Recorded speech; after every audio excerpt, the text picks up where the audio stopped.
大家好，我是 Sam， 欢迎收看今天的大哈沟中文频道。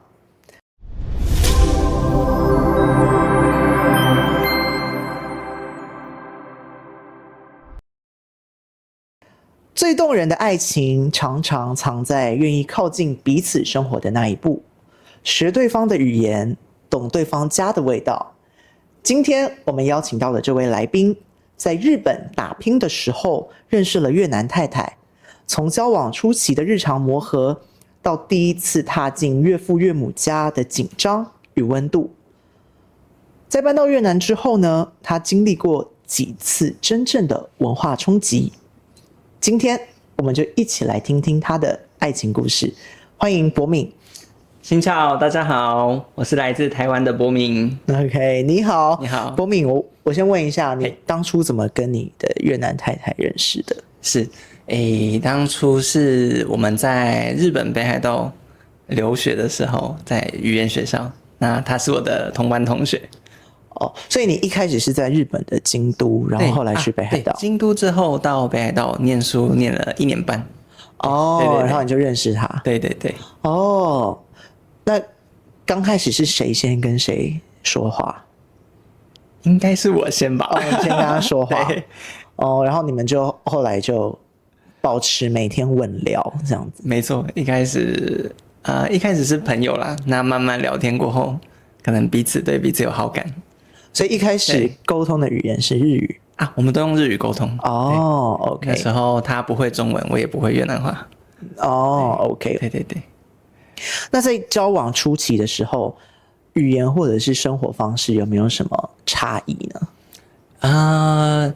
一开始的话，因为我们共同语言是日文，但有一点沟通上问题是，可能我们彼此因为还在学生的阶段，日语还没有那么好，有时候会有一些误会产生，对，哦，对啊，所以这就是为什么他去学中文，然后你来学越南语，对，没错。Okay. 好，所以我要跟你们说一下，就是我是他太太的中文老师，然后那时候他跟我说他在日本留学，是，然后认识了一位台湾先生，我就说哇。然后我也发现说他中文就是一直有在进步，是，然后我觉得哇，好厉害的一个小女生，没错，对对对。然后后来你也为了她学习越南语，对不对？对，OK。那你还记得第一次见到你岳父岳母的场景吗？哇，超紧张，超紧张，为什么？怎么说？应该说刚好我们交往几年后，然后遇到了疫情，对，所以我们没有办法回台湾，也没有办法回越南。那当时我们有先透过这个视讯通话，有跟对方的父母有先打过招呼，那时候就很紧张了啦。对，那等到实际见面是疫情过后3年，那我第一次回到越南太太的家，然后见面。但就是很紧张的打招呼，对，那就我的越南话那个时候应该就只是打个招呼的这种打招呼程度的越南话而已，对，那都是透过我太太帮我翻译。哦，对，那当然岳父岳母也对我很好，对啊，然后带我去吃饭啊，还是什么的，对。哦，那你为那一次的表现打几分？哇，这个满分100分，满分100应该80可以吗？80蛮高的啊。应该还算表现的还可以吧。哦，对，所以你也觉得他们是对你很满意的？应该吧。我记得那时候你来越南是不是我们去喝咖啡那一次？对，我们喝咖啡。就是你第一次来。对，那是我第一次来。哦 ，OK， 对。所以包含上次和现在，你有没有经历所谓的文化冲击呢？我觉得给我最让我 shock 的就是交通吧，越南的交通。因为不管是在我出生的台湾，还是我长大出社会，我在日本，都是基本上交通号志啊、交通法规大家都还蛮遵守的。哇，在越南第一次要过马路的时候，我真的是吓烂，那个好像没有红绿灯的感觉，然后车流这样一直来，然后我太太就很自然的牵起我的手来跟我走，这样手举起来这样。他说：“你不要管，你就走过去，他们会看你。”真的吗？真的吗？太可怕了，太可怕了，吓死了！而且我还发现一件事，就是刚刚我不知道可不可以跟观众朋友们分享，就是你不敢自己一个人做 Grab。对，我跟你讲，今天我们是怎么来到摄影棚的呢？因为我一开始的设定是说，我会自己坐车来，然后他也会自己坐车来，然后他就说，老师，你今天可不可以那个？你是说，对，我说你可以带我去吗？对啊，你可以带我去，我就先到你的店，然后再带你来。对。不会把你带到柬埔寨啦，放心。我还是有一点害怕，还没习惯，还是有点害怕。对，我想可能是因为不熟悉的关系。对，所以就是住在这边久了，你就会习惯。好，那还有什么文化冲击吗？文化冲击除了交通之外，觉得饮食上吗？饮食上，对，东西很好吃啊，东西很好吃，可是有几样东西，可能这个大家也很常讲，鸭仔蛋。鸭仔蛋，就是里面是有一个小鸭的，对，就是已经有一个小鸭成型了。对，哇！我第一次吃的时候咬上去，刚好把它的头咬掉。可是我记得好像也没有什么味道，不是吗？是没有什么味道，是好吃的，可是当下有吓到，对。虽然已经知道它是什么东西了，可是实际就是看到还是会有点吓到的感觉啊！当然我现在很爱吃啊，你现在很爱吃，很好吃，每天吃5颗，没有每天吃。那除了那个呢？除了鸭仔蛋，食物之外吗？食物嘛，还有有一些酱料，就是我觉得好臭。对，你是在说紫色的紫色的虾酱？对，那个我也不太行。那个，然后还有鱼露吗？鱼露，可是应该这么说，我觉得有点像台湾的臭豆腐，你闻了很臭，可是吃很好吃。对，我现在其实也还蛮习惯那些味道了。我发现越南的炒饭会加鱼露。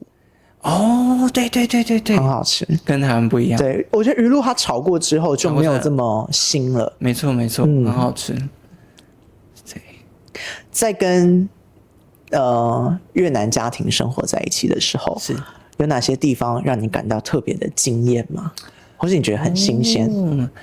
惊艳跟新鲜倒是还好，我倒觉得家庭关系这部分跟台湾还蛮像的，就是我自己台湾的家庭，我们跟家人的关系是非常紧密的，对，常常会一起在家吃饭，还是假日一起去旅游。那我在越南太太这边的家庭也是有给我这样的感觉，让我觉得说，好像跟台湾也没有太大的差别，大家的家庭成员的关系都非常紧密，关系很好，对，这一点让我怎么讲？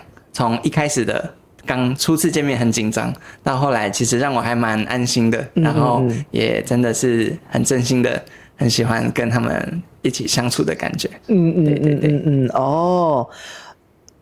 在婚姻生活当中，需要去调试文化差异吗？非常需要。好像是什么？对，哇，我跟太太初期交往的时候，老实说很常吵架。为什么？对，觉得第一个当然是语言有一些我们一开始的沟通是日语，那我们彼此都不是母语者嘛，当然会有一些用词上的误会，然后到后来我的太太学习中文啊，我学习一些越南话，那也是很常有这种词汇上用法上的一些误会产生，这个是一个。那再加上说真的彼此生长的环境嘛，文化习惯不太相同，对，都常常会有误会产生。对，那老实说前面几年真的很常有争吵，对。那到后来就慢慢的调试成功。对，真的是到近几年真的是好很多。我们不断就很幸运的是，我跟太太都是会彼此去体谅对方嘛，对，然后会彼此做出妥协还是改变，对，会去近几年的磨合我觉得就还蛮好的，比较少争执啊，对。对，其实我有在观察你们，我发现你们的相处方式非常的，对我来说啦，很特别，因为你都会去倾听小云的意见，就是你有不管，即便是我觉得很简单，你自己可以决定的事情，但是你也会问小云的意见，然后会让我觉得哇，你是真的有在体谅对方的感受，那包含小云做什么也会问你，没错，对，我觉得你们让我的感觉就好像是刚交往的那种感觉，就很甜蜜，然后什么事都会跟对方报备的。没错，我们到现在还是很甜蜜。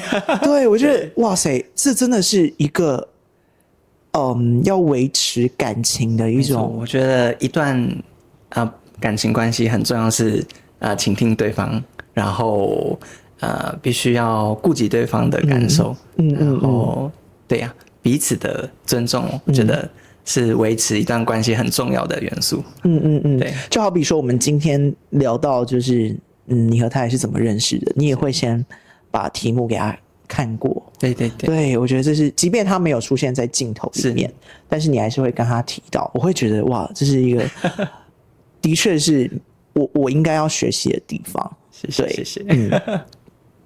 所以克服了文化差异，你觉得在未来的道路上还需要做什么调整吗？是，当然，我觉得一段感情的关系不是说现在稳定之后就一直稳定下去，我们毕竟是不同的个体，再加上我们是来自不同国家的人，一定多少不管是过去、现在、未来，都一定还是会有些许的摩擦。那我觉得这个也是我们彼此需要不断去调整，为对方而想去调整的一些，这是很重要。对，那未来的话，我也会希望照着这个节奏继续走下去，两个相处的感觉继续走下去。对，你最珍惜的一件事是什么？在这段跨国婚姻里？我的太太为了我牺牲很多，对，包含交往后，她为了我而学习中文，对，然后她也会为了我之前在日本的工作去调整她的职场的离我比较近的工作嘛，对。会为了我做很多改变，那哇，好感动。对，包含之后我们可能也会台湾、越南两边跑，那他也愿意跟着我一起回去，对，那这一部分是让我非常感动，也让我非常珍惜的地方。对，哇，好感动哦。所以我觉得结论就是，爱情其实是不分对错，而是把彼此的日常放到同一张餐桌上。没错，我觉得很重要的是先尊重，再提问，然后找到一致的做法。那恭喜你成为越南女婿，谢谢。对，你们把彼此之间的尴尬变成默契，把差异变成笑点。非常感谢你今天上节目分享这种私密又温暖的片刻。谢谢，感谢博敏。好不好？祝你们能够白头偕老，一直幸福下去。好，我们今天节目就到这边结束，谢谢大家，拜拜。